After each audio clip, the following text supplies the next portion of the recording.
It's been 3 days after Lieutenant General Gen Karake has been arrested in the UK as he was on his way coming back to Rwanda.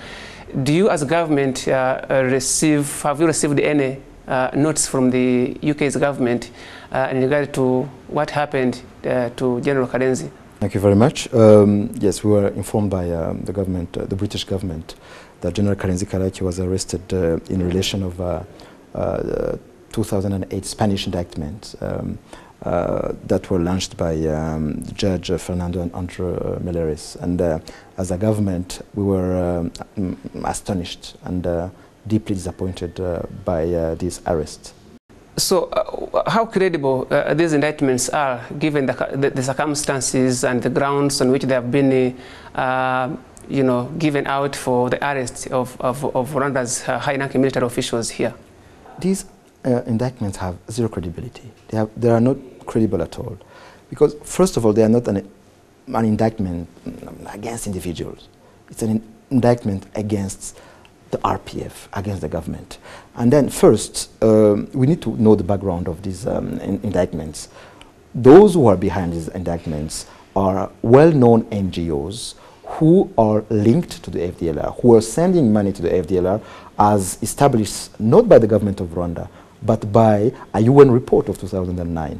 Second, Interpol, the Universal Police, they refuse to implement those indictments, those arrest warrants, because they found out that they were politically motivated. Third, even the US government, as was leaked by the WikiLeaks, was appalled by these indictments that were false, purely politically motivated. And the reason is that when you read the indictments, it's you are really astonished by what it contains. For example, they are saying that the RPF was created in 1987 to create a Tutsi empire in the Great Lakes region with the support of the US, with the support of Western countries. This is what they said. And then they say that the genocide, actually, they don't believe in the genocide against the Tutsi. They said there were just massacres that were happening in conflict-affected area as the RPF was advancing. Mm-hmm. So angry Hutu were just reacting to the killings of the RPF, meaning that in the western provinces and other part of the country, there was no genocide, which is an insult to the country, to the survivors. And they also said that the war, insurgency of our changes in the 90s, after yes, infiltrators after 94, they said, the judge said that that was just a myth created by the RPF as a pretext to kill Hutus.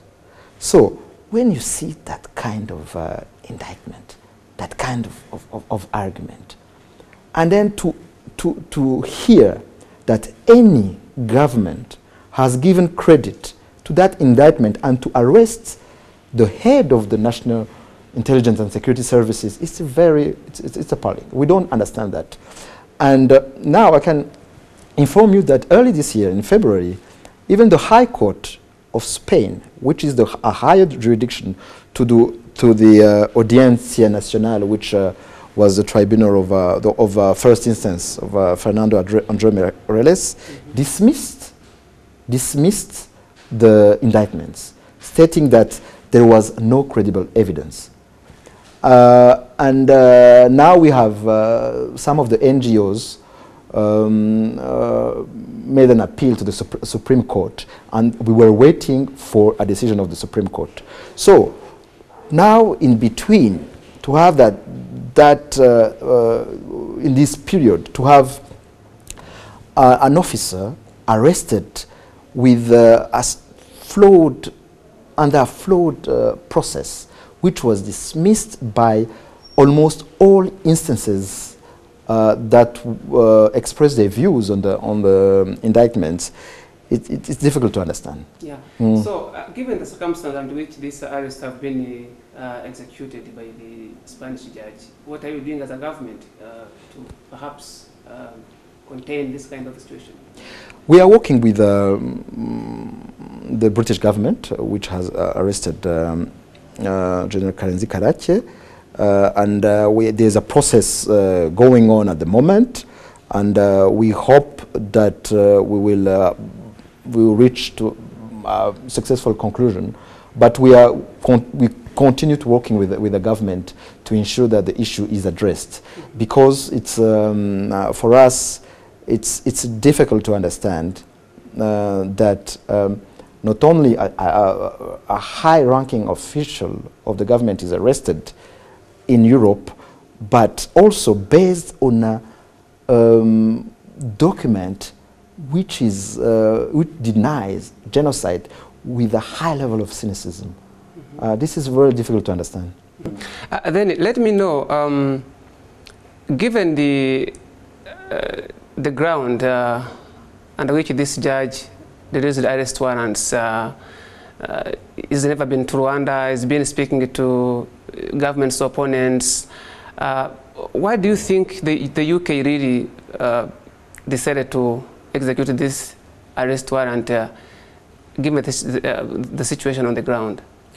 What they say is that they are just implementing a European arrest warrant, which was issued by a member of the European Union. But still, as I said, when we see the content, when we see the context, when the High Court has dismissed the whole case, then we were just waiting for a decision of the Supreme Court based on an appeal made by one of the NGOs, the ones that are at the origin of the cases, the ones that were pointed out by a UN report in 2009. And we are just we are working with the British government, but it's difficult for us to accept that arrest based on such kind of decision. The UK government has been regarded as one of the key friends to Rwanda for the past 2 decades or so. Did you receive any notes from the UK government before General Karake traveled to London, for example? Actually, General Karake was traveling to the UK regularly, and we were informing the British government at that time. And he was there for official business to meet his counterpart, to meet the head of the MI6. So we don't understand how, after several travels to the UK, we now hear that he was arrested. Why this time? Why this time while he was a regular traveler to the UK for official business? And how do you regard these frequent arrests in regard to what happened to Lieutenant Colonel Rose Kabuye in Germany sometimes back? We are now seeing such kind of arrest. Why do you think is the cause of these frequent arrests of Rwandan military high-ranking military officials? Actually, this is an issue we have been discussing even at the African Union level, because there is a blunted abuse of the principle of universal jurisdiction that was introduced by a number of European countries. And this is not acceptable, to have African leaders every time being targeted by Western judges. We need really, as Africans, to address this issue, because it undermines our sovereignty, and we as Rwanda, together with other African countries, we will continue really discussing this issue in order to ensure that those kind of arrests, such as that happened to Gen Karake or Rose Kabuye, don't happen again. Yes. Now, let me know from you, what could be your opinion or take for this matter by the fact that the Spanish judge indicted these officials from Rwanda? He's never been here. On the other hand, the UK hosts a number of genocide fugitives. Why do you think the UK actually turned a deaf ear to Rwanda's call to, arrest these people and bring them to book with the very tangible evidence from Rwanda, and hastened to execute such kind of arrest for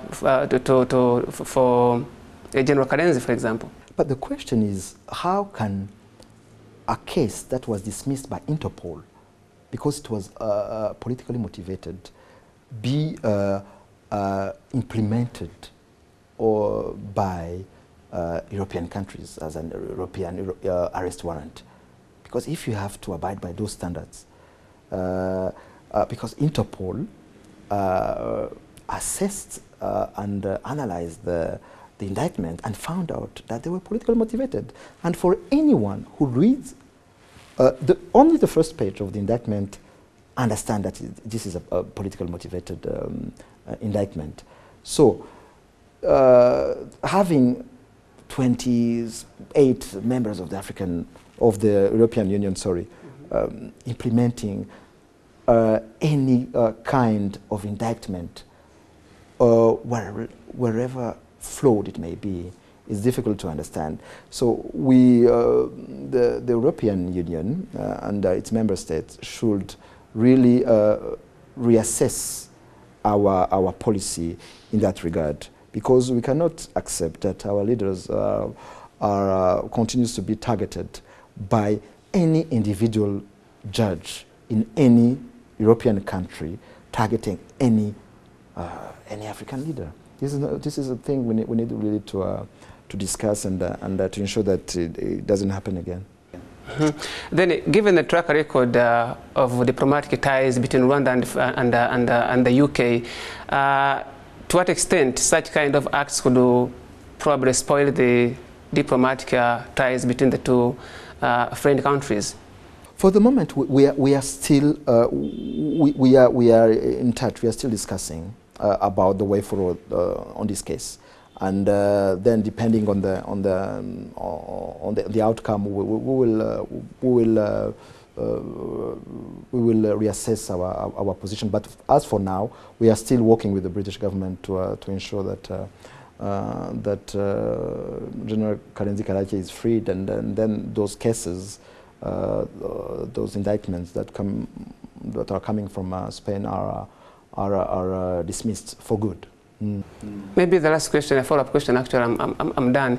The UK envoy to Rwanda, William Gering, today morning said that the decision by the judicial system in the UK is free and independent, that the government cannot interfere whatsoever to such kind of decisions. Do you really think that the diplomatic discussions could bear any fruit, for example, given what the envoy said today morning? We believe so. We believe so that we will address this issue, because we think that the indictments are politically motivated. We said it, we have proven it, and it's not only Rwanda that says it, it's other countries and even Interpol.